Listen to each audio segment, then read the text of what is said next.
श्री शिवाय नमस्तुभ्यम दोस्तों, जैसा कि आप सब जानते हो कल है 10 मार्च और रविवार का दिन। रविवार के दिन पड़ रही है अमावस्या तिथि, जो कि बहुत ही खास विशेष होती है। बस दोस्तों, आपको 21 चावल के दाने से अचूक उपाय करना है। यदि आप इस उपाय को करते हो तो आपके घर में जैसा भी पितृ दोष होगा ना, तो वो समाप्त हो जाएगा। साथ ही साथ अगर आपके घर में पितृ दोष है, वास्तु दोष है या किसी प्रकार की नेगेटिव एनर्जी है, तो इस उपाय को करने से आपकी हर समस्या समाप्त हो जाएगी। पूज्य गुरु जी कथा को सुनकर उपाय को अच्छे समझाने का प्रयास करेंगे। तो आइए दोस्तों, जानते हैं उपाय कैसे करना है। पहला जो उपाय है दोस्तों, वह है घर से पितृ दोष को समाप्त करने के लिए।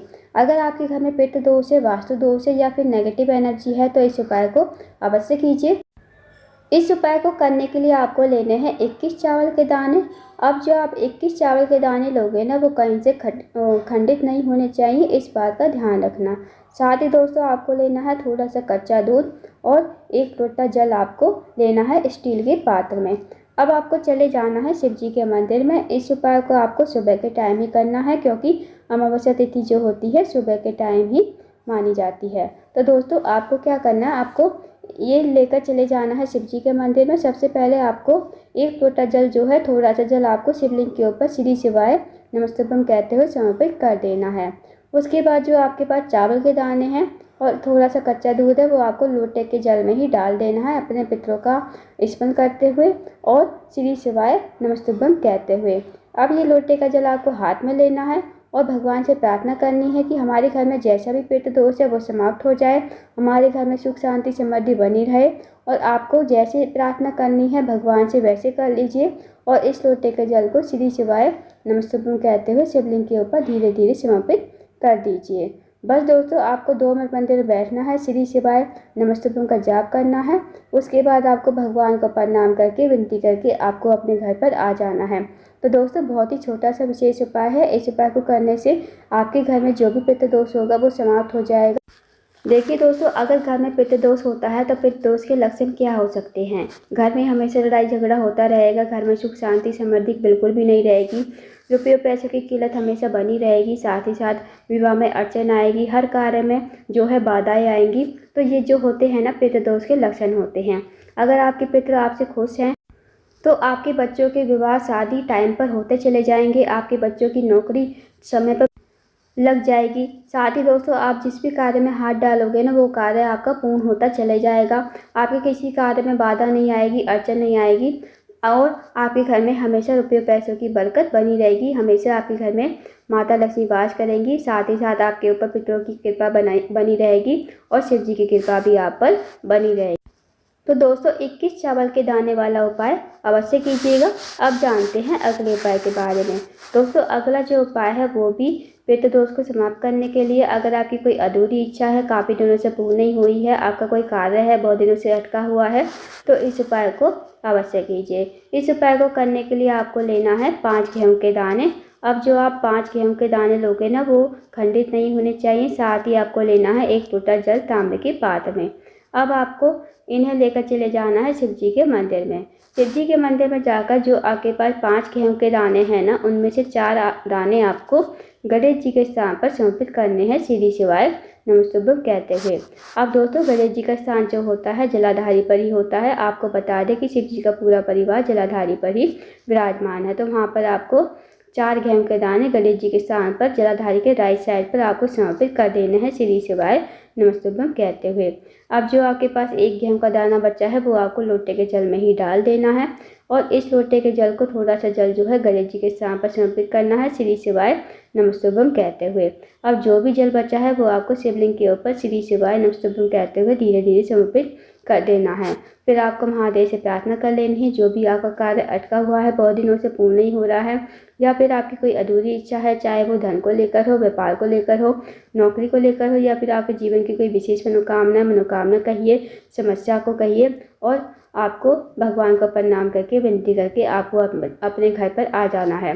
तो दोस्तों, बहुत ही छोटा सा विशेष उपाय है। इस उपाय को करने से भी आपकी जो भी प्रॉब्लम होगी ना, वो सॉल्व हो जाएगी, साथ ही साथ आपकी मनोकामना भी पूर्ण हो जाएगी। अब जानते हैं दोस्तों अगले उपाय के बारे में। अगला जो उपाय है वो है रोग मुक्ति के लिए। यदि आपके घर में कोई व्यक्ति काफ़ी दिनों से बीमार है, उसकी जो बीमारी है दूर होने का नाम नहीं ले रही है, तो इस विशेष उपाय को अवश्य कीजिए। इस उपाय को करने के लिए आपको लेना है एक तांबे के पात्र में 1 लोटा जल, साथ ही आपको लेना है एक बेलपत्र। अब जो आप बेलपत्र लोगे ना, वो कहीं से कटी फटी खंडित नहीं होनी चाहिए, इस बात का ध्यान रखना। अब आपको चले जाना है शिव जी के मंदिर में। शिव जी के मंदिर में जाकर सबसे पहले आपको 1 लोटा जल श्री शिवाय नमस्तुभ्यम कहते हुए शिवलिंग के ऊपर समर्पित कर देना है। अब जो दोस्तों आपके पास एक बेलपत्र है ना, वो आपको बेलपत्र अपने सीधे हाथ में रखनी है, भगवान से प्रार्थना करनी है उस रोगी व्यक्ति के लिए जो रोगी व्यक्ति आपके घर में काफ़ी लंबे समय से बीमार है। उसका नाम लेकर, गोत्र बोलकर और इस बेलपत्र को आपको शिवलिंग के ऊपर कुंदकेश्वर महादेव का नाम लेते हुए शिवलिंग के ऊपर आपको समर्पित कर देनी है। 2 मिनट मंदिर में बैठकर श्री शिवाय नमस्तुभ्यम का जाप करना है। उसके बाद आपको जो आपने बेलपत्र चढ़ाई है शिवलिंग के ऊपर, वो आपको भगवान से प्रार्थना करके औषधि के रूप में आपको अपने घर पर लेकर आनी है। फिर इस बेलपत्र को आपको अपने घर पर लाकर उस रोगी व्यक्ति को खिलाना है जो रोगी व्यक्ति आपके घर में काफ़ी लंबे समय से बीमार पड़ा हुआ है, और आप उसे कुंदकेश्वर महादेव का नाम लेते हुए आपको इस बेलपत्र को चबा चबा कर खाने को कहना है। यकीन मानिए दोस्तों, यदि आप इस उपाय को करते हो तो जो भी व्यक्ति आपके घर में काफ़ी लंबे समय से बीमार है, उसकी बीमारी धीरे धीरे ठीक हो जाएगी। तो इस उपाय को अवश्य कीजिएगा। अब जानते हैं अगले उपाय के बारे में।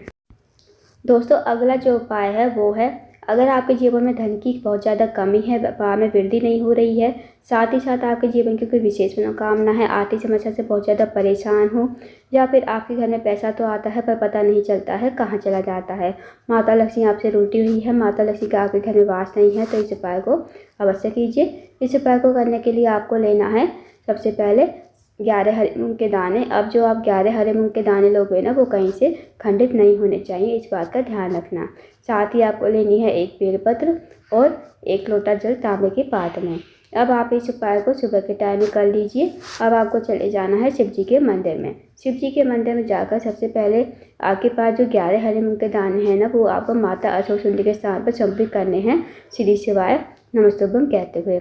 अब दोस्तों माता अशोक सुंदरी जो है शिव जी की सबसे छोटी और प्रिय पुत्री है। माता अशोक सुंदरी का स्थान जलाधारी के बीचों बीच में होता है, नाग देवता की तरह बनी हुई होती है, मोटी सी लाइन होती है। तो वहाँ पर आपको 11 हरे मूंग के दाने श्री शिवाय नमस्तुभ्यम कहते हुए समर्पित कर देने हैं। अब जो आपके पास एक बेलपत्र है, वो आपको श्री शिवाय नमस्तुभ्यम कहते हुए माता अशोक सुंदरी के स्थान पर ही समर्पित कर देना है। अब जो आपके पास 1 लोटा जल है, वो भी आपको श्री शिवाय नमस्तुभ्यम कहते हुए शिवलिंग के ऊपर धीरे धीरे समर्पित कर देना है। उसके बाद आपको महादेव से प्रार्थना कर लेनी है कि हे महादेव, हमारे जीवन में धन की समस्या बहुत ज़्यादा है, हमारे जीवन में धन की वृद्धि नहीं है, धन प्राप्ति नहीं है, माता लक्ष्मी का हमारे घर में वास नहीं है, माता लक्ष्मी हमसे रूठी हुई है। आप कुछ ऐसी कृपा करें कि माता लक्ष्मी का हमारे घर में वास हो जाए, माता लक्ष्मी हमारे घर में वास करे और हमारे जीवन में कभी धन की कमी ना हो। तो आपको ऐसी मनोकामना कहनी है, विनती करनी है। उसके बाद 2 मिनट बैठकर श्री शिवाय नमस्तुभ्यम का जाप करके आपको भगवान को प्रणाम करके विनती करके आपको अपने घर पर आ जाना है। तो दोस्तों ये थे कुछ विशेष उपाय जो आपको अमावस्या तिथि के दिन यानी कि रविवार के दिन करने हैं। इन उपाय को अवश्य कीजिएगा। अगर आपको जानकारी पसंद आई हो, वीडियो को लाइक करना, शेयर करना, चैनल को जरूर सब्सक्राइब करना और कमेंट बॉक्स में श्री शिवाय नमस्तुभ्यम हर हर महादेव जरूर लिखना।